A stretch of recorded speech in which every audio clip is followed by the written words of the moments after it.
नइखे। खेत बारी घर दुआर पति लइका केहू आपन नइखे।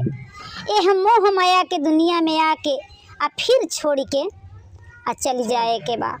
तो देखी एगो रानी रहली, इतना अमीर रहली, इतना अमीर रहली, इतना भगवान धन देले रहलन, लेकिन एक गुरु बहिना आदमी कहेला कि जेकरा के भगवान धन देलन ओके मन ना देलन।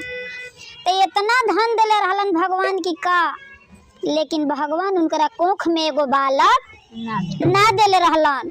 आ बालक ना देले रहलन, आज तकले कहीं धाम पूजा पाठ करे उ ना जास। इतना लेगी कहीं हर कीर्तन कहीं रामायण होखे त कान में अंगुरी लगा ले, कहस कि हमरा उस सुनाए के ना चाही। केहू भीख मांगा दरवाजा पर आ जाऊ तो ओके भीख ना देस।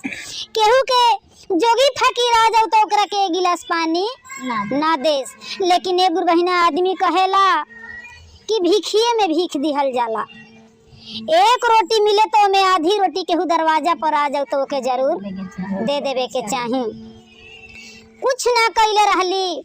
आ मैं धन संपत्ति जब छोड़ी के भगवान के दरबार में गईली तो राजा के घर से लाश निकलत रहे। इतना अमीर घर के उ रहली कि जब लाश उनकर निकलल तो इतना सुंदर से सजावा रहे, इतना फूल माला, इतना चननी, इतना सुंदर से उनकर अर्थी सजावा रहे कि जेने चला सुने आदमी कहे कि हाँ तो राजा के घर से अर्थी निकलल बा।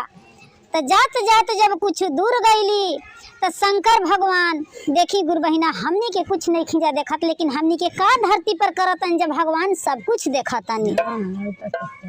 भगवान अपना दरबार में बैठ के देखतनी कि लाश जाते तले एगो चिल्होर जाके गुरु के दरवाजा पर उनकर चरण